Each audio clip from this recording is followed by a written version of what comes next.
Hello students. Now today we are going to start next lecture of carbon and compound. This is lecture number 3 of this chapter. तो बच्चों पहले जान लेते हैं कि इससे पहले जो दो लेक्चर्स आप कंप्लीट कर चुके हो उनमें कौन सा पार्ट कंप्लीट हो चुका है। तो जैसा कि आपको पता है कि अब तक के जो लेक्चर्स थे उसमें एक स्पेशल कॉन्सेप्ट हम इंट्रोड्यूस कर चुके थे, वो था कोवेलेंट बॉन्डिंग, जो कि काफी इंपॉर्टेंट है। तो मैं उसको एक बार फिर से रिवाइज करवाऊंगा और कुछ क्वेश्चंस, कुछ इलेक्ट्रॉन डॉट स्ट्रक्चर मैंने आपको होमवर्क के लिए दी थी, तो आज हम उनका भी डिस्कशन करेंगे। उसके अलावा बच्चों जो आपको मैंने पढ़ाया कि ऑर्गेनिक कंपाउंड के बारे में बताया कि ऑर्गेनिक कंपाउंड क्या होते हैं, उनको किस तरह से मतलब उनके सिंथेसिस की बात की गई, पहले के हाइपोथेसिस दिया गया, फिर उसके बाद लेबोरेटरी में कई सारे हमने ऑर्गेनिक कंपाउंड प्रिपेयर भी किए। तो वो एक मीन्स एक थियोरेटिकल पार्ट है जिसे आप रिवाइज कीजिएगा। उसके अलावा जो मेन इंटरेस्टिंग पार्ट था, जो कॉन्सेप्चुअल पार्ट था, वो था कोवेलेंट बॉन्डिंग, जो हम लास्ट क्लास में स्टार्ट कर चुके थे। और कोवेलेंट बॉन्डेड जो मॉलिक्यूल थे उनकी इलेक्ट्रॉन डॉट स्ट्रक्चर भी बनाना आप लोगों ने काफी अच्छे से सीख लिए।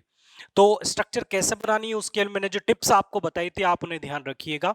बट कोवेलेंट बॉन्डिंग का कॉन्सेप्ट क्या था ये आई थिंक आप सबको क्लियर होगा कि ये बॉन्डिंग अदर बॉन्डिंग से इसलिए डिफरेंट है कि इस बॉन्डिंग में इलेक्ट्रॉन्स की शेयरिंग होती है। शेयरिंग का मतलब आप समझ गए होंगे कि शेयरिंग का मतलब दो एटम्स के ऑर्बिटल जहां पर इलेक्ट्रॉन रखे होते हैं वो ऑर्बिटल ओवरलैप हो जाते हैं। तो ऑर्बिटल ओवरलैप होगा तो उनमें रखे हुए इलेक्ट्रॉन भी एक दूसरे के साथ क्या हो जाएंगे, म्यूचुअल हो जाएंगे। तो शेयरिंग करने का मतलब है अपने अपने पार्ट को म्यूचुअल बनाना। तो वहां पर क्या होगा, जैसे कि मैंने आपको मीथेन का एक अच्छा एग्जांपल भी बताया था कि मीथेन के अंदर एक कार्बन के पास 4 इलेक्ट्रॉन होते हैं और 4 हाइड्रोजन के साथ ये बॉन्ड बनाता है। तो चारों हाइड्रोजन के पास भी एक एक इलेक्ट्रॉन होते हैं। बट ऐसा नहीं होता कि यहां से कार्बन अपने इलेक्ट्रॉन निकालकर हाइड्रोजन को दे दे, ये टेंडेंसी यहां पर नहीं है। तो फिर यहां पर क्या होगा कि हाइड्रोजन अपने पास एक से दो करने के लिए हाइड्रोजन को स्टेबिलिटी कब मिलेगी, जब उसके इलेक्ट्रॉन दो हो जाएंगे। तो शेयरिंग को बच्चों आप समझिएगा, हाइड्रोजन का वो ऑर्बिटल जिसमें ये इलेक्ट्रॉन रखा है और कार्बन का वो ऑर्बिटल जिसमें ये इलेक्ट्रॉन रखा है, दोनों ओवरलैप हो जाएंगे। तो दोनों ओवरलैप होने से ये इलेक्ट्रॉन अब हाइड्रोजन के ऑर्बिटल में भी आ जाएगा। सिमिलरली यहां पर भी ये वाला इलेक्ट्रॉन इस हाइड्रोजन के ऑर्बिटल में है और ये वाला इलेक्ट्रॉन इस हाइड्रोजन के ऑर्बिटल के साथ में चला गया, ये इलेक्ट्रॉन हाइड्रोजन के इलेक्ट्रॉन्स में काउंट होगा। सिमिलरली बच्चों अब बात करते हैं कार्बन की। तो कार्बन ने भी अपने ऑर्बिटल जिनमें ये इलेक्ट्रॉन रखा था वो इसके साथ ओवरलैप किया था। अगर आपको नहीं समझ में आता ऑर्बिटल के बारे में तो आप ऑर्बिटल पढ़ें, फिर भी ऑर्बिटल कॉन्सेप्ट पर जाने की अभी इतनी जरूरत नहीं है। आप केवल शेयरिंग को समझिए, आप केवल आप आप केवल शेयरिंग को समझिए। तो यहां पर शेयरिंग का कॉन्सेप्ट क्या है कि इसके पास एक इलेक्ट्रॉन था और ये दूसरा इलेक्ट्रॉन है, तो इसने हाइड्रोजन ने इसका ये इलेक्ट्रॉन शेयर किया तो ये भी हाइड्रोजन का ये इलेक्ट्रॉन शेयर करेगा। तो शेयरिंग के लिए आप हाइड्रोजन का जब सर्कल बनाएंगे तो वो इस तरह से, कार्बन को आप इस तरह से कवर करेंगे। तो अब आप देखिए कि जो ब्लू वाला सर्कल है, मींस जो कार्बन वाला मैंने सर्कल बनाया, इसमें टोटल कितने इलेक्ट्रॉन्स आ गए, कार्बन एटम भी आ गया, कार्बन के चारों इलेक्ट्रॉन भी आ गए और हाइड्रोजन के भी चारों इलेक्ट्रॉन्स आ गए। तो बच्चों आप शेयरिंग को बहुत अच्छे से समझ जाइए। शेयरिंग मींस इन दोनों के ऑर्बिटल्स की ओवरलैपिंग जिससे ये पेयर म्यूचुअल हो गया। यहां पर इन दोनों के ऑर्बिटल्स की ओवरलैपिंग जिससे ये पेयर दोनों के लिए म्यूचुअल हो गया, ये दोनों के लिए म्यूचुअल हो गया और ये दोनों के लिए म्यूचुअल हो गया। तो क्या यहां पर किसी ने इलेक्ट्रॉन दिया या किसी ने इलेक्ट्रॉन लिया? नहीं, यहां पर केवल क्या हुआ, इलेक्ट्रॉन एक दूसरे के साथ शेयर कर लिए। क्लियर, शेयरिंग से दोनों का काम भी बन गया, दोनों को स्टेबिलिटी भी मिल गई। फिर मैंने आपको बताया था कि अगर दो एटम के बीच में अगर एक ही पेयर है तो वहां पर एक ही बॉन्ड बनेगा। दो पेयर है, दो इलेक्ट्रॉन पेयर म्यूचुअल है तो वहां कितने बॉन्ड बनेंगे, दो बॉन्ड बनेंगे। और कहीं पर तीन इलेक्ट्रॉन पेयर म्यूचुअल है तो वहां पर कितने बॉन्ड बनेंगे, ट्रिपल बॉन्ड बनेंगे। फिर मैंने आपको साथ में यह भी बताया था कि कहीं पर एक से ज्यादा पेयर अगर दो एटम के बीच में म्यूचुअल होते हैं, एक से ज्यादा पेयर अगर दो एटम के बीच में म्यूचुअल होते हैं तो उस केस में एक पेयर तो कंप्लीट बॉन्डिंग से, कंप्लीट ओवरलैपिंग से म्यूचुअल हो जाता है, बट दूसरा जो पेयर है वो कैसे म्यूचुअल होता है, पार्शियल ओवरलैपिंग से। तो फिर मैंने आपको बताया था कि जहां पर भी मल्टीपल बॉन्ड्स आपको नजर आए दो एटम के बीच में, डबल बॉन्ड या ट्रिपल बॉन्ड, तो उनमें एक सिग्मा होगा और बाकी के बचे हुए बॉन्ड पार्शियल ओवरलैपिंग वाले होंगे, जिन्हें हम क्या नाम देते हैं, पाई बॉन्ड नाम देते हैं। तो ये एक बहुत सिंपल सी थ्योरी है, आप बार बार इसे पढ़ते रहे, बार बार लेक्चर को रिवाइज करते रहे, तो आपको बहुत ईजी लगने लगेगी थोड़े टाइम के बाद। तो सिमिलरली कार्बन के पास 4 हाइड्रोजन ने बॉन्ड बनाया। आप देखो ये चारों एटम अलग अलग है ना, ये एटम अलग है इसके साथ में, ये वाला हाइड्रोजन अलग है, ये हाइड्रोजन अलग है, ये हाइड्रोजन अलग है, तो चारों जो बॉन्ड है वो अलग अलग एटम के साथ बने। तो सारे ही बॉन्ड बच्चों कैसे बनेंगे, कंप्लीट ओवरलैपिंग वाले बनेंगे। सारे ही बॉन्ड बच्चों यहां पर कैसे बनेंगे, कंप्लीट ओवरलैपिंग वाले बनेंगे। आप यहां पर देखेंगे तो ये कार्बन, ये जो बॉन्ड होता है बच्चों, ये स्पेसिफिक शेप का होता है, मींस स्पेसिफिक स्ट्रक्चर होती है इसकी, और यहां पर जो बॉन्ड के बीच में एंगल होता है वो भी फिक्स्ड होता है। तो आप बाद में स्टडी करेंगे जब आप केमिकल बॉन्डिंग पढ़ेंगे कि यहां पर 109.5 डिग्री का एंगल होता है और इसका ये टेट्राहेड्रल अरेंजमेंट होता है, जिसमें सारे बॉन्ड्स के बीच का जो बॉन्ड एंगल है वो सब जगह पर इक्वल बॉन्ड एंगल यहां पर है। तो ये इस स्ट्रक्चर से रिलेटेड एक इंपॉर्टेंट पॉइंट था जो मैंने आपको बता दिया। तो बच्चों ये था एक कॉन्सेप्ट जिसमें आपने देखा कि कोवेलेंट बॉन्डिंग में इलेक्ट्रॉन शेयरिंग किस तरह से होती है और single, double bond, triple bond का आइडिया आपको मिल गया। कुछ एग्जांपल्स मैंने आपको करवाए थे लास्ट क्लास में, H2O, CO2, Cl2, सबका एग्जांपल करवाया। फिर मैंने आपको जो क्वेश्चन दिए थे बच्चों वो थे, जैसे कि एक क्वेश्चन मैंने आपको दिया था HCl, एक दिया था मैंने NH3। तो पहले दोनों की स्ट्रक्चर की बात करते हैं। तो आप लोगों ने, आई होप आप सभी ने क्वेश्चंस ट्राई किए होंगे। अगर आपने ट्राई किए होंगे तो अभी आपको ये स्ट्रक्चर और अच्छे से क्लियर हो जाएंगी। देखो मैंने आपको बताया था स्ट्रक्चर ड्रॉ करने के लिए आप सबसे पहले उनके वैलेंस इलेक्ट्रॉन पता करें। हाइड्रोजन का कॉन्फ़िगरेशन क्या होता है 1, क्लोरीन का कॉन्फ़िगरेशन क्या होता है 287। तो क्लोरीन के पास कितने वैलेंस इलेक्ट्रॉन है 7 और हाइड्रोजन के पास कितने वैलेंस इलेक्ट्रॉन है 1। हाइड्रोजन के पास 1 है और क्लोरीन के पास 7 है। तो अब जब हम इलेक्ट्रॉन डॉट स्ट्रक्चर बनाएंगे तो उसमें इनके वैलेंस इलेक्ट्रॉन्स को ड्रॉ कर देंगे। अब आप मुझे बताएं, हाइड्रोजन के पास 1 है तो इसे कितना शेयर करना है भाई, जिसके पास 1 है तो वो शेयर कितने करेगा ताकि वो स्टेबल हो जाए, 1 ही शेयर करेगा ताकि उसके पास कितने हो जाए, 2 हो जाए। उसको किसका कॉन्फ़िगरेशन मिल जाए, हीलियम का कॉन्फ़िगरेशन मिल जाए। तो हाइड्रोजन कितनी शेयरिंग करेगा, 1 की। अब इसको 1 रिक्वायर्ड है तो ये कितने दे सकता है, मैक्सिमम कितने शेयर कर सकता है, 1। तो जिसको अपनी स्टेबिलिटी के लिए जितने इलेक्ट्रॉन की शेयरिंग करनी है वो अपने पास से भी उतने ही इलेक्ट्रॉन अलाउ करेगा जितने इलेक्ट्रॉन की उसे शेयरिंग करनी है।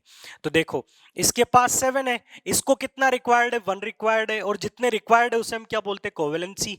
तो क्लोरीन चाहता है कि ये कहीं से 1 इलेक्ट्रॉन की शेयरिंग कर ले तो 7 क्या हो जाएगा, 8 हो जाएगा। बट कंडीशन पर फिर से आ जाइए कि अगर क्लोरीन को 1 की शेयरिंग करनी है तो फिर क्लोरीन भी कितने अलाउ करेगा शेयरिंग के लिए, 1 ही अलाउ करेगा। इक्वल, जितने उसे शेयरिंग करनी है उतने ही वो अपने पास से भी दूसरे एटम के लिए अलाउ करेगा। तो बड़ी अच्छी कंडीशन है, मुझे भी 1 रिक्वायर्ड है और उसे भी 1 रिक्वायर्ड है, तो दोनों ने अपने उन ऑर्बिटल्स को ओवरलैप कर दिया जिनके अंदर एक एक इलेक्ट्रॉन रखा हुआ था। तो इससे दोनों के ऑर्बिटल फुलफिल हो गए और दोनों के पास कितने कितने इलेक्ट्रॉन हो गए, हाइड्रोजन के पास 2 हो गए और कार्बन के पास टोटल कितने हो गए, 8 इलेक्ट्रॉन हो गए। अब बच्चों ये जो इलेक्ट्रॉन पेयर है वो सिंगल इलेक्ट्रॉन पेयर है। तो सिंगल इलेक्ट्रॉन पेयर के लिए आप कितने बॉन्ड बनाएंगे, सिंगल बॉन्ड बनाएंगे, तो दोनों एटम के बीच में सिंगल बॉन्ड बनेगा। और अगर अकेला ही बॉन्ड है तो उसे क्या बोला जाएगा, सिग्मा बॉन्ड। अकेला ही बन रहा है तो वो कंप्लीट ओवरलैपिंग से ही बनेगा। क्लियर। दूसरा पॉइंट ये ध्यान रखिएगा बच्चों कि यहां पर ये जो इलेक्ट्रॉन पेयर है ये तो बॉन्ड पेयर है, बॉन्डिंग में पार्टिसिपेट किया इसने। बट ये वाले जो इलेक्ट्रॉन पेयर हैं, तीनों इलेक्ट्रॉन पेयर ये बॉन्डिंग में पार्टिसिपेट नहीं कर रहे हैं। तो ऐसे इलेक्ट्रॉन पेयर को बोला जाता है lone pair of electron. Lone pair of electron जो कि बॉन्डिंग में पार्टिसिपेट नहीं करते हैं। क्लियर। ये थी HCl की स्ट्रक्चर। अब हम बात करते हैं NH3 की। तो NH3 में वैसे ही दोनों का कॉन्फ़िगरेशन लिखिए। नाइट्रोजन का कॉन्फ़िगरेशन 2,5, हाइड्रोजन का कॉन्फ़िगरेशन 1। अब आप देखिए कि नाइट्रोजन को कितने इलेक्ट्रॉन की शेयरिंग करनी है, 5 तो ऑलरेडी है इसके पास। अगर 3 की शेयरिंग हो जाए तो कितने हो जाएंगे, 8 हो जाएंगे। आपको केवल इससे मतलब है, आगे के 2 से मतलब नहीं है। तो 5 है, 3 की शेयरिंग करनी है जिससे ये क्या बन जाएगा, 8 बन जाएगा। अब कंडीशन कंडीशन ये है कि अगर नाइट्रोजन को 3 शेयर करने तो यहां से 5 में से ये कितने अलाउ करेगा, 3 अलाउ करेगा। तो ये मैक्सिमम कितने अलाउ करेगा, 3। और यहां पर एक हाइड्रोजन को कितना रिक्वायर्ड है, 1। तो फिर अकॉर्डिंग टू मोलिकुलर फॉर्मूला यहां पर कितने हाइड्रोजन हमें कनेक्ट करने पड़ेंगे, 3 हाइड्रोजन यहां पर हमें कनेक्ट करने पड़ेंगे। तो देखिए बच्चों,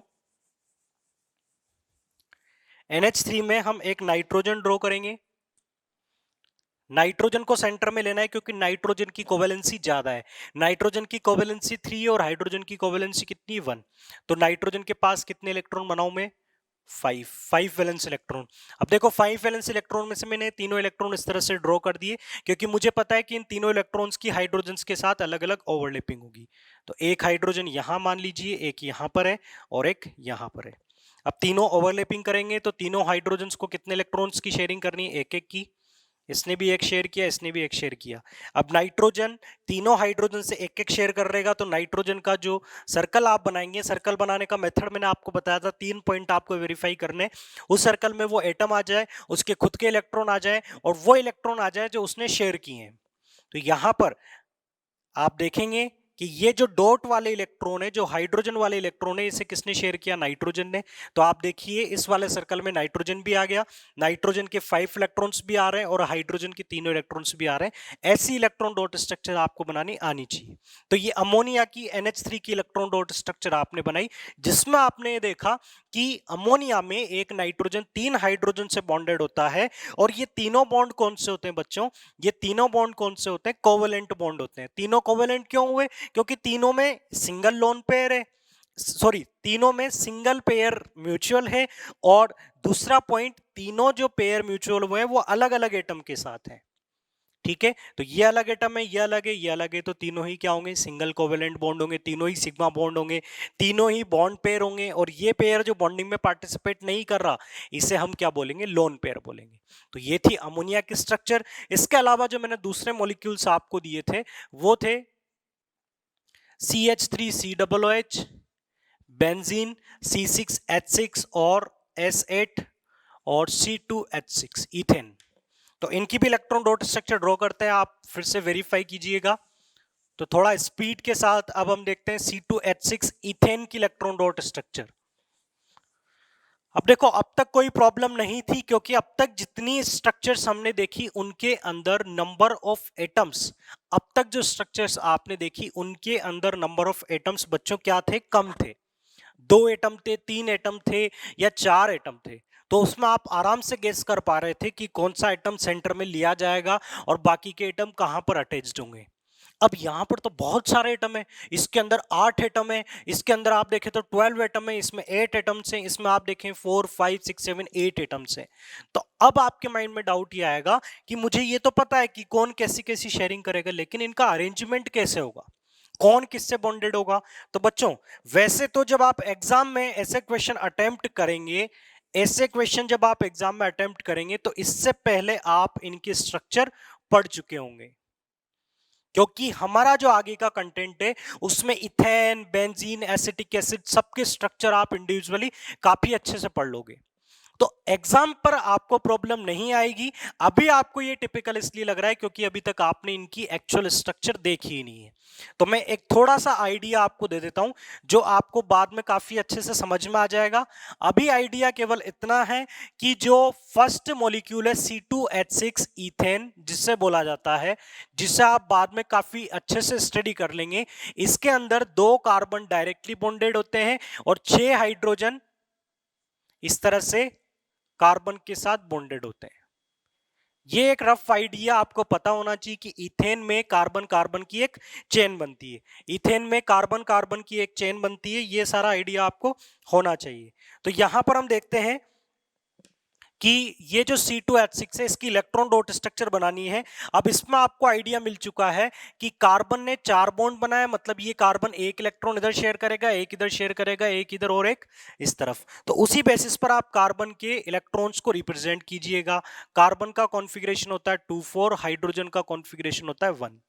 तो कार्बन के 4 इलेक्ट्रॉन्स मैंने इस तरह से ड्रॉ किए, देख सकते हैं आप, एक इधर कार्बन से, एक हाइड्रोजन से, एक इस तरफ हाइड्रोजन से, एक इस तरफ हाइड्रोजन से।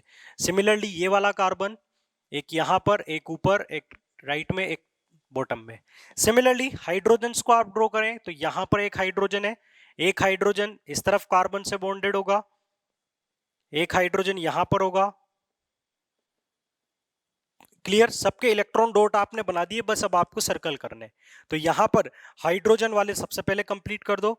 ये हाइड्रोजन का इलेक्ट्रॉन, ये कार्बन का इलेक्ट्रॉन, ये हाइड्रोजन का और कार्बन का एक इलेक्ट्रॉन, यहां पर एक इलेक्ट्रॉन हाइड्रोजन का एक कार्बन का। मैंने आपको बताया हुआ एक इलेक्ट्रॉन की एक ही एटम के साथ ओवरलैपिंग करना। ऐसा नहीं है कि आपने ये वाला इलेक्ट्रॉन इधर भी ले लिया और इस इलेक्ट्रॉन को ऊपर वाले हाइड्रोजन के साथ भी ले लिया, ये गलत कॉन्सेप्ट होगा। तो इसे आप कंप्लीट, इसे आप इस तरह से शेयरिंग कर सकते हैं। अब आपको सर्कल करना है कार्बन के लिए। तो कार्बन के लिए सर्कल आप किस तरह से करेंगे कि उसमें कार्बन आ जाएगा। इस कार्बन के लिए कर रहा हूं पहले इस कार्बन के लिए करेंगे। तो ये इलेक्ट्रॉन कार्बन ने शेयर किया, ये इलेक्ट्रॉन कार्बन ने शेयर किया, इस हाइड्रोजन का शेयर किया है। ये तो हमें क्लियर है कि 3 इलेक्ट्रॉन कार्बन ने शेयर किए, बट इस कार्बन ने इस कार्बन का भी एक इलेक्ट्रॉन शेयर किया है। तो आपका जो सर्कल होगा वो यहां तक बनेगा। तो आप देख सकते हैं कि जो राइट वाला कार्बन है इसके पास टोटल कितने इलेक्ट्रॉन्स आ चुके हैं, आफ्टर शेयरिंग 8 इलेक्ट्रॉन हो चुके हैं। अब उधर वाले कार्बन के लिए सर्कल बनाए तो यहां पर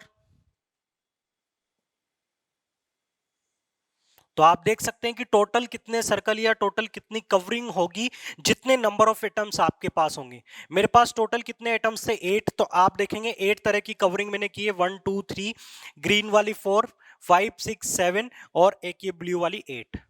ठीक है, और हर जो सर्कलिंग आपने की है, हर जो कवरिंग आपने की है, उसके अंदर वो एटम है, उसका इलेक्ट्रॉन है और वो इलेक्ट्रॉन है जो उस एटम ने शेयर किया है।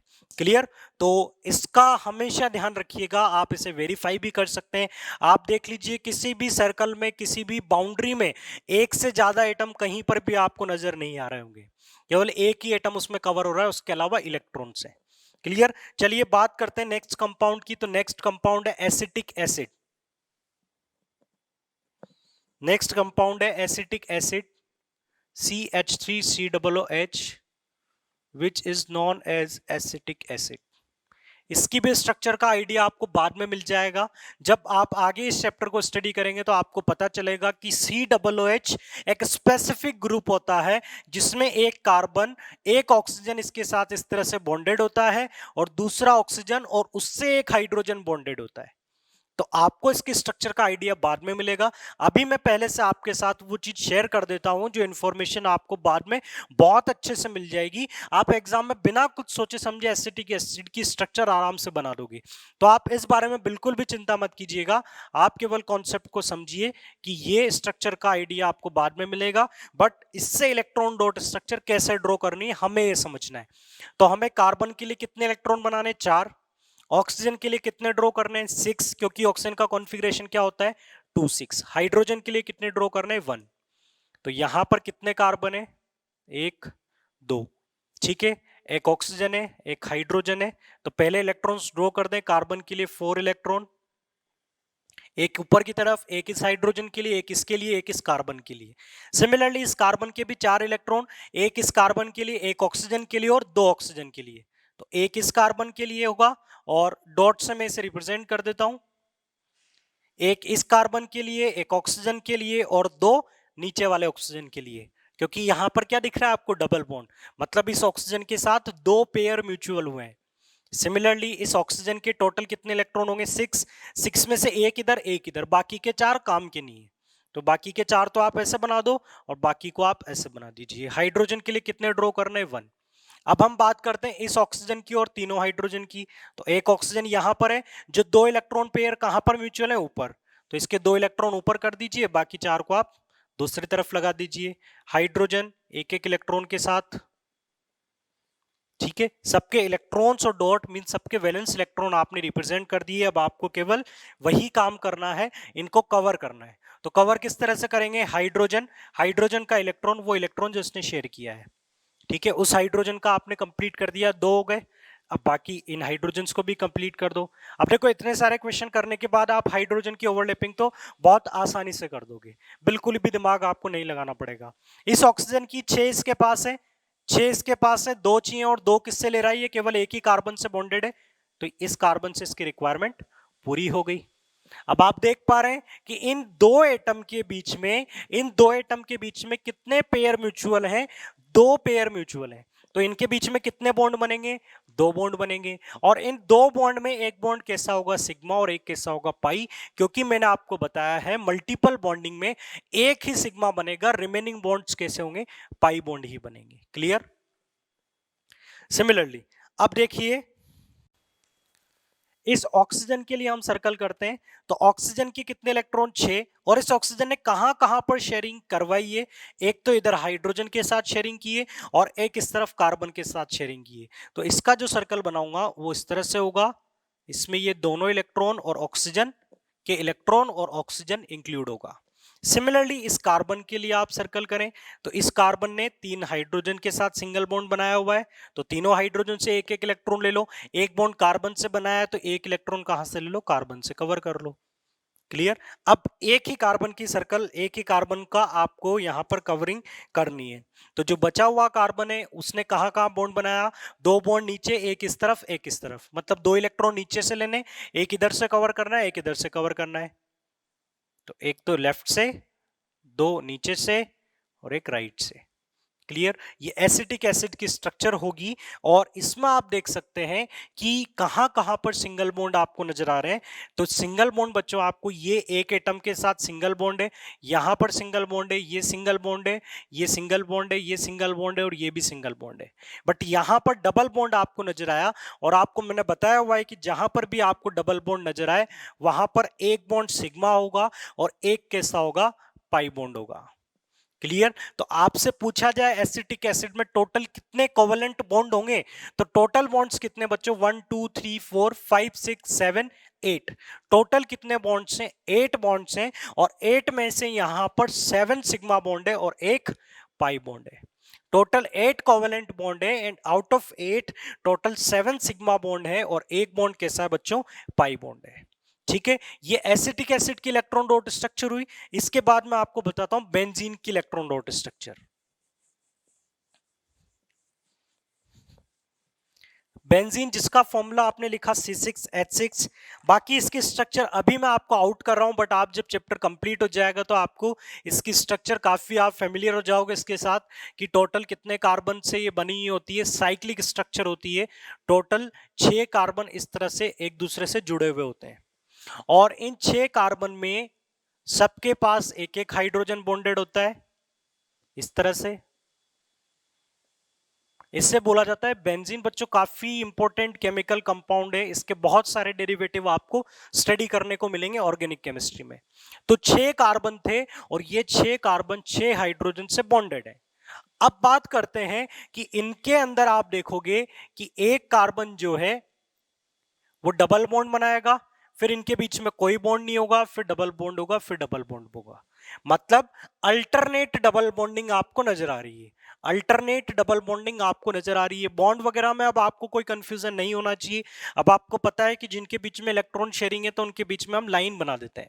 एक पेयर की शेयरिंग है तो सिंगल लाइन, 2 पेयर की शेयरिंग है तो डबल लाइन। तो यहां पर ये डबल लाइंस रिप्रेजेंट करती है कि इन दोनों एटम के बीच में 2 पेयर म्यूचुअल है, इनके बीच में एक पेयर म्यूचुअल है। यहां पर 2 पेयर म्यूचुअल है, यहां पर एक पेयर म्यूचुअल है, यहां पर डबल पेयर म्यूचुअल है, यहां सिंगल पेयर म्यूचुअल है। और हाइड्रोजन के साथ तो हमेशा क्या रहेगा? सिंगल बॉन्ड ही बनेगा, सिंगल पेयर ही म्यूचुअल होगा। अब इसकी इलेक्ट्रॉन डॉट स्ट्रक्चर बनाइए।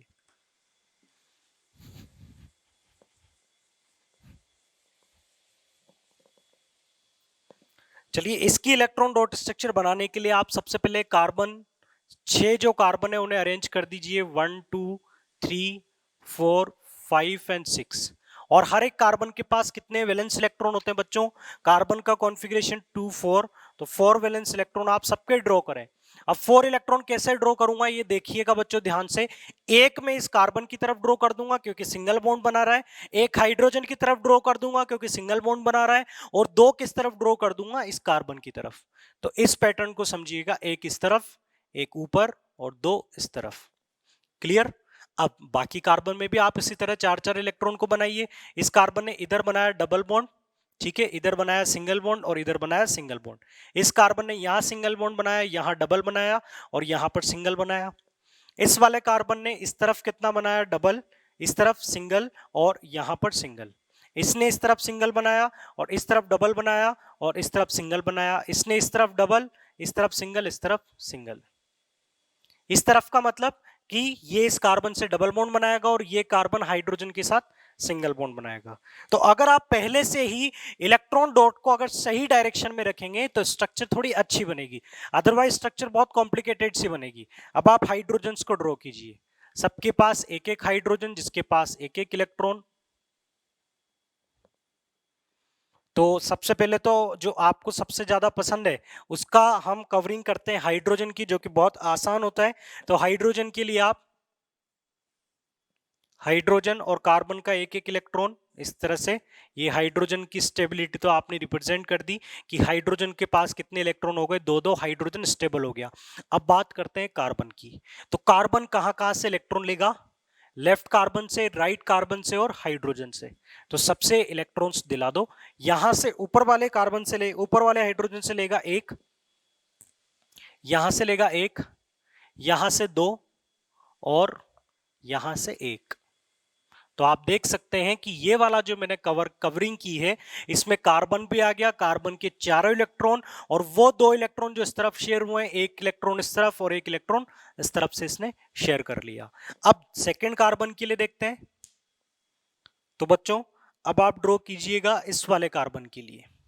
इस कार्बन के लिए जब हम ड्रॉ करेंगे तो एक तो हाइड्रोजन का होगा, दो इस तरफ होंगे और एक इस तरफ से लेना है। पहले आप ये चीज कंफर्म कर ले कि कहां कहां से आपको इलेक्ट्रॉन्स लेने हैं, क्योंकि एक इस तरफ शेयर किया है तो एक इधर से, दो इधर शेयर कर रहा है तो दो यहां से, एक इस तरफ शेयर कर रहा है तो एक यहां से। तो इस तरह से आप क्लियर, ये सेकंड कार्बन कंप्लीट हुआ। अब थर्ड कार्बन की बात करते हैं। तो इस कार्बन ने एक हाइड्रोजन के साथ शेयर किया, दो इस तरफ शेयर किए, एक ऊपर शेयर किया। तो एक तो आप ऊपर से ले लें, दो आप एक यहां से ले लें, दो यहां से ले लें, और ये कंप्लीट हो गया। क्लियर। अब नेक्स्ट कार्बन को देखें तो नेक्स्ट सब में आप सेम पैटर्न चलेगा बच्चों, दो यहां से, एक यहां से, एक यहां से।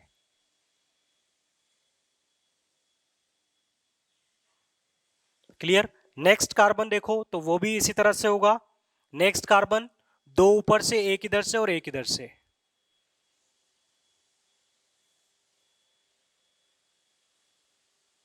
अब एक कार्बन बच चुका है, तो एक कार्बन के लिए आप केवल स्टेप बाय स्टेप चलिएगा, अदरवाइज कंफ्यूजन बढ़ जाएगा। इस कार्बन ने दो इधर से करने, एक इधर से करना है, एक हाइड्रोजन से करना है।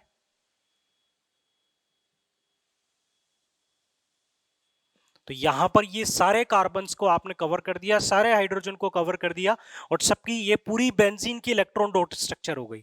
अब आप इसमें देख सकते हैं कि बेंजीन की इलेक्ट्रॉन डॉट स्ट्रक्चर में टोटल कितने कोवेलेंट बॉन्ड थे।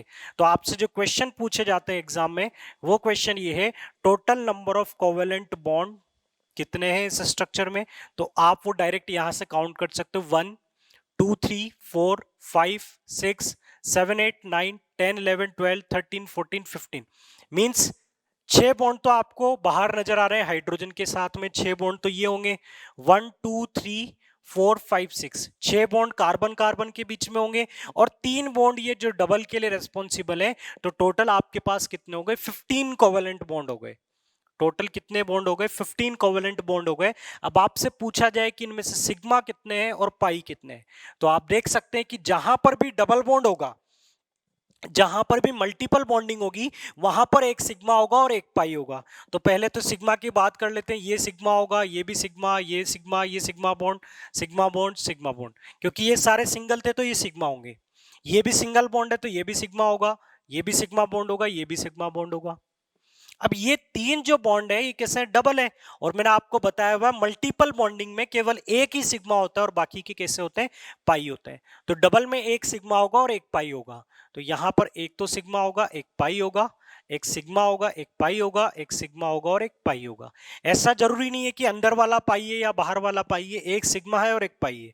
तो अब आप काउंट कर सकते हैं कि जो 15 बॉन्ड्स आपने बनाए हैं इनमें से 12 सिग्मा बॉन्ड है और यहां पर 3 पाई बॉन्ड्स हैं। Clear. 12 sigma and 3 pi bonds. तो इस तरह की स्ट्रक्चर होती है बेंजीन की। अब बात करें सल्फर की स्ट्रक्चर, तो सल्फर की स्ट्रक्चर आप लोग ट्राई कीजिएगा। मैं आपको केवल हिंट दे देता हूं, जैसे यहां पर आपने 6 कार्बन को साइक्लिक मैनर में अरेंज किया, वैसे ही आप एसेट में 8 सल्फर को ऐसे अरेंज कर दीजिएगा। एसेट में आपको क्या करना है, 8 सल्फर को एक दूसरे से कनेक्ट करके एक रिंग बना दीजिएगा, और आप उसी तरह से एक सल्फर को कितने इलेक्ट्रॉन रिक्वायर्ड होते हैं, 2, तो एक लेफ्ट वाले सल्फर से लेना, एक राइट वाले से लेना, और एक एक सल्फर का आप इस तरह से कवर करते जाना। क्लियर है? तो इस तरह से हम इन इलेक्ट्रॉन डॉट स्ट्रक्चर्स को बना सकते हैं। आई थिंक अब कोवेलेंट बॉन्डिंग अच्छे से हो चुका है।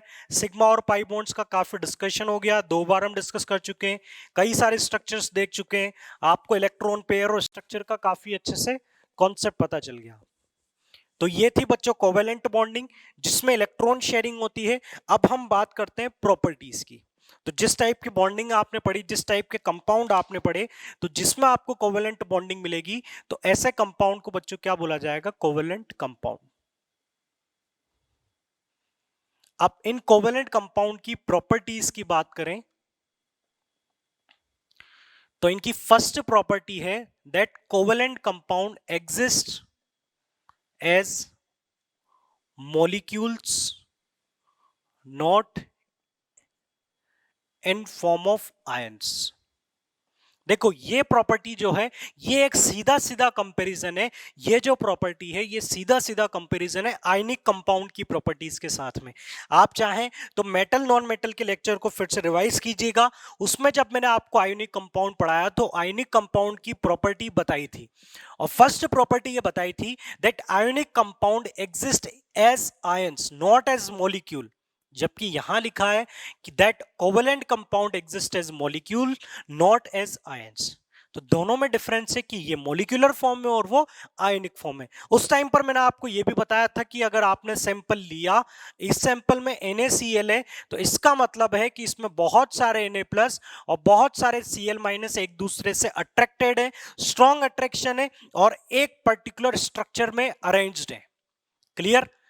अगर मैंने आपको बोला इस कंटेनर में बहुत सारी CO2 गैस भरी हुई है, तो CO2 का मतलब इसमें कोई आयन नहीं है, कार्बन और ऑक्सीजन के आयन नहीं है, इसमें कई सारे CO2 के ग्रुप प्रेजेंट है, कई सारे एक कार्बन और 2 ऑक्सीजन के ग्रुप है, कई सारे CO2 के मॉलिक्यूल्स हैं। तो यहां पर जो सिंपलेस्ट फॉर्म होगी, यहां पर बच्चों जो सिंपलेस्ट फॉर्म होगी वो क्या होगी, मॉलिक्यूल, और यहां पर जो सिंपलेस्ट फॉर्म होगी वो कौन सी होगी, आयनिक फॉर्म। ये दोनों में डिफरेंस है। यहां आयन क्यों बना, क्योंकि आयनिक बॉन्ड बनने के लिए आयन का बनना जरूरी होता है। यहां पर मॉलिक्यूल क्यों बना, क्योंकि कोवेलेंट बॉन्डिंग होने के बाद जो दोनों एटम है उनका एटम ही ओवरलैप हो जाता है, तो फिर अब वो एक कॉमन ग्रुप की फॉर्म में ही एग्जिस्ट कर पाएंगे। तो वहां पर आपको क्या मिलेगा, मॉलिक्यूल ही मिलेगा।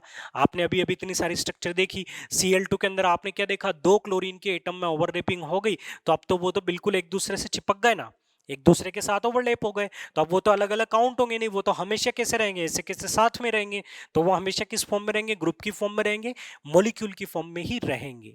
क्लियर? तो ये था फर्स्ट पॉइंट कि कोवेलेंट कंपाउंड जो है ये मॉलिक्यूल फॉर्म में एग्जिस्ट करते हैं, आयनिक फॉर्म में एग्जिस्ट नहीं करते। Second, bad conductor of heat and electricity।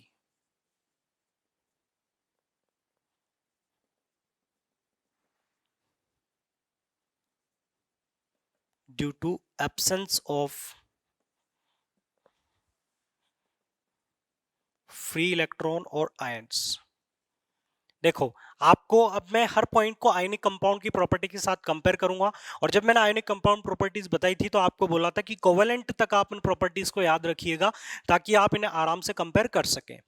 तो आपने आयनिक कंपाउंड की एक प्रॉपर्टी देखी थी कि जैसे NaCl है, तो NaCl में आयन तो है Na+ और Cl-, बट ये एक दूसरे से स्ट्रांगली अट्रैक्ट है, ये फिक्स्ड पोजीशन पर प्रेजेंट है। तो क्या अगर मैं सॉलिड NaCl लूंगा तो इलेक्ट्रिसिटी को कंडक्ट नहीं करेगा, क्योंकि आयंस हैं, बट ये आयंस मूवेबल नहीं है, ये आयंस फ्री नहीं है। लेकिन आपको ये बताया था कि अगर आप इसे लिक्विड स्टेट में ले लें या आप इसे वाटर में डिसॉल्व कर लें, तो इन दोनों केसेस में इनके जो Na+ है और Cl- है, इनमें जो अट्रैक्शन है वे वीक हो जाते हैं, और ये दोनों आयन सब कैसे हो जाते हैं, मूवेबल हो जाते हैं, फ्री हो जाते हैं। तो इस केस में ये इलेक्ट्रिसिटी कंडक्ट कर पाएगा।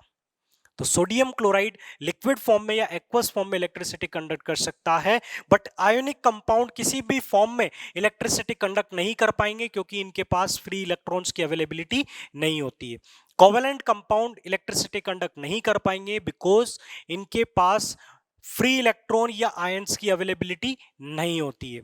नेक्स्ट पॉइंट है इनकी स्ट्रक्चर के बारे में बात करें तो इनकी स्ट्रक्चर होती है exhibit both crystalline and non crystalline structure. देखो इसका क्या मतलब हुआ, आपको मैं आयनिक कंपाउंड में बता ही चुका था कि क्रिस्टलाइन का मतलब क्या होता है।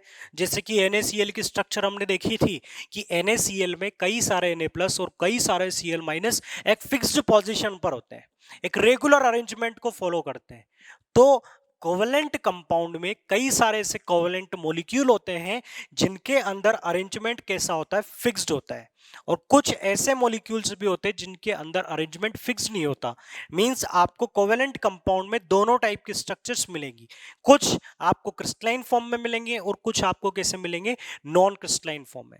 क्लियर। नेक्स्ट पॉइंट है मेल्टिंग पॉइंट और बॉइलिंग पॉइंट। तो मेल्टिंग पॉइंट और बॉइलिंग पॉइंट में पहले हम बात कर लेते हैं आयोनिक कंपाउंड की।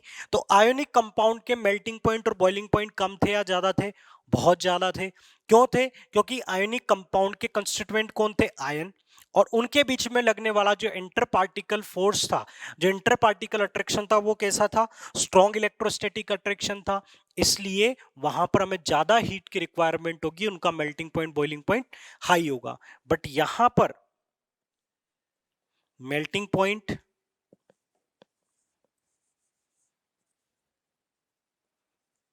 Melting and boiling points are low due to weak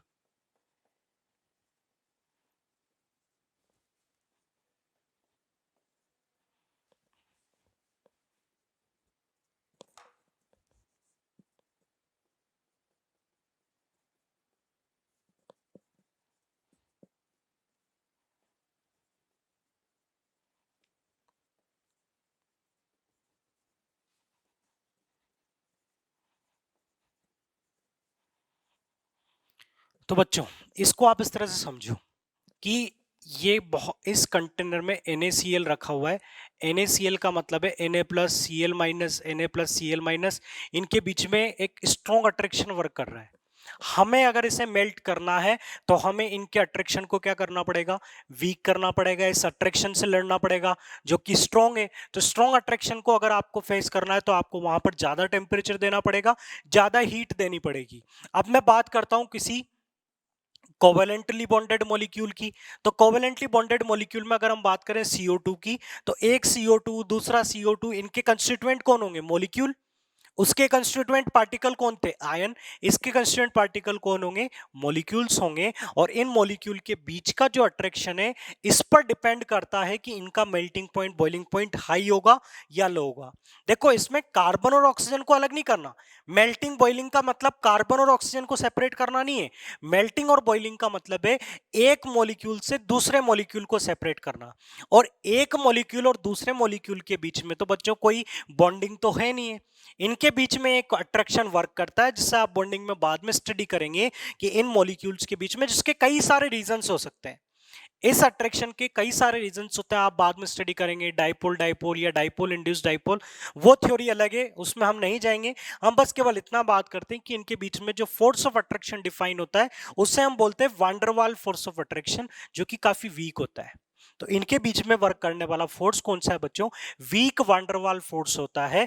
इसलिए आप थोड़ा सा टेम्परेचर लगाते हो और ये आसानी से एक दूसरे से अपार्ट हो जाते हैं, एक दूसरे से दूर हो जाते हैं। मींस इनकी मेल्टिंग और बॉइलिंग आसान होती है। इसीलिए आपने देखा होगा कि ज्यादातर जो कोवेलेंट कंपाउंड है उनकी फिजिकल स्टेट भी कैसी होती है, गैसियस होती है।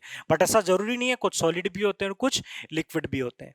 तो सबसे पहला पॉइंट ये है कि कोवेलेंटली बॉन्डेड मॉलिक्यूल को सेपरेट करने के लिए आपको कौन से बॉन्ड से लड़ाई लड़नी पड़ेगी, कौन से अट्रैक्शन को फेस करना पड़ेगा, वीक वान डर वाल को। तो आपको यहां पर कम टेम्परेचर प्रोवाइड करना पड़ेगा, यहां पर आपको इलेक्ट्रोस्टैटिक अट्रैक्शन को फेस करना पड़ेगा, इसलिए आपको ज्यादा हीट प्रोवाइड करनी पड़ेगी।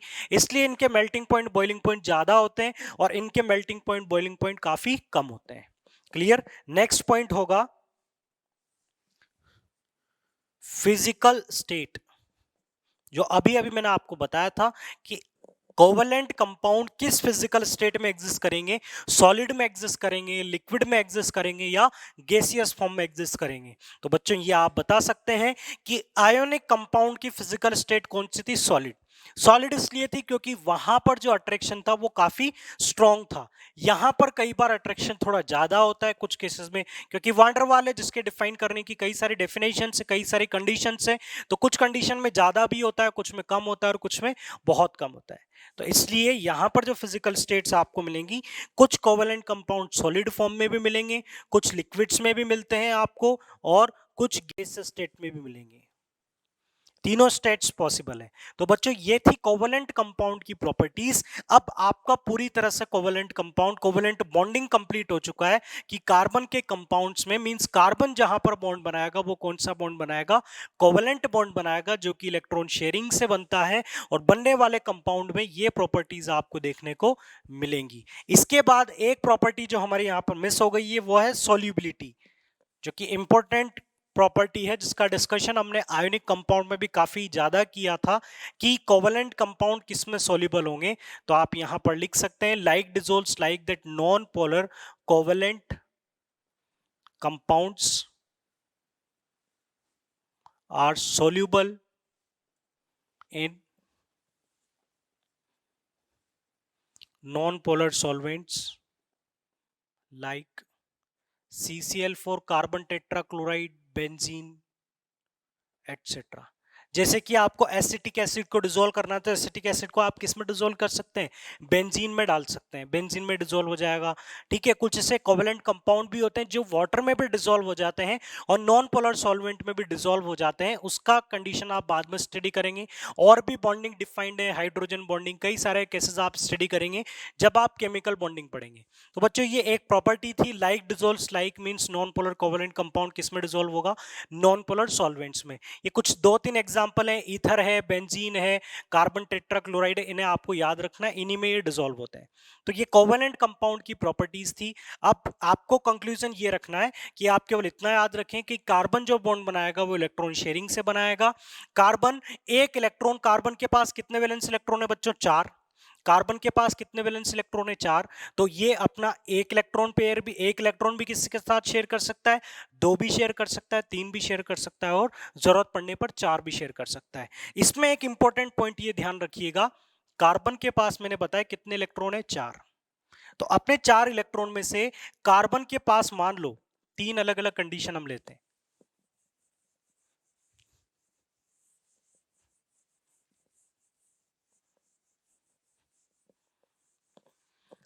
कार्बन के पास 4 इलेक्ट्रॉन थे शेयरिंग के लिए। अगर मान लीजिए कार्बन के पास ऐसा कोई मॉलिक्यूल आता है जो कि कितने इलेक्ट्रॉन की शेयरिंग करता है, एक एक इलेक्ट्रॉन की शेयरिंग करता है, तो ऐसे तो कितने एटम कार्बन से बॉन्ड बनाएंगे, 4 बॉन्ड बनाएंगे।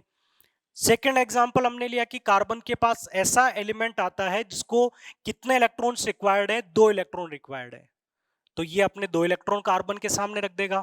सिमिलरली दूसरा ऑक्सीजन 1 2 3 4 5 6, ये CO2 की स्ट्रक्चर आपने देखी थी। तो इसमें आपने क्या देखा था कि कार्बन सिंगल बॉन्ड बना रहा है, इसमें आपने देखा था कार्बन दूसरे एटम के साथ क्या बना रहा है, डबल बॉन्ड बना रहा है। नेक्स्ट केस हम ले लें कि कार्बन के सामने एक नाइट्रोजन आ गया। नाइट्रोजन के पास कितने इलेक्ट्रॉन होते हैं, 5, बट शेयरिंग कितनी करनी है, 3 की, तो 3 की शेयरिंग की। इस तरफ कार्बन के पास कितने, मान लीजिए इधर से ये एक इलेक्ट्रॉन किसके साथ शेयर हो गया, हाइड्रोजन के साथ। क्लियर। इधर कार्बन कितने शेयर करेगा, 3, क्योंकि नाइट्रोजन को कितने रिक्वायर्ड थे, 3। और ये स्ट्रक्चर हमने देखी HCN की। बच्चों इनमें एक बहुत अच्छा लॉजिक सामने आ जाएगा, एक अच्छा कॉन्सेप्ट हम देखने जा रहे हैं। ये है CH4, ये है CO2 और ये है HCN। अब एक मॉलिक्यूल मैं आपके सामने लेता हूं जो कि है कार्बन और कार्बन से बॉन्डेड। कार्बन और कार्बन से बॉन्डेड, इसके पास भी 4 इलेक्ट्रॉन है, इसके पास भी 4 इलेक्ट्रॉन है। क्या ये कंडीशन पॉसिबल है क्या कि ये अपने 4 इलेक्ट्रॉन इसके सामने कर दे, ये अपने 4 इलेक्ट्रॉन इसके सामने कर दे, ये अपने 4 इलेक्ट्रॉन इधर शेयर कर लेगा और वो भी अपने 4 इलेक्ट्रॉन इस तरफ शेयर कर लेगा। और दोनों के बीच में कितने बॉन्ड बन जाएंगे, 4 बॉन्ड बन जाएंगे, और ये 2 कार्बन का एक मॉलिक्यूल बन जाएगा। बट बच्चों हमेशा ध्यान रखिएगा कि मैक्सिमम कितने बॉन्ड बन सकते हैं दो एटम के बीच में, 3 ही बॉन्ड बन सकते हैं।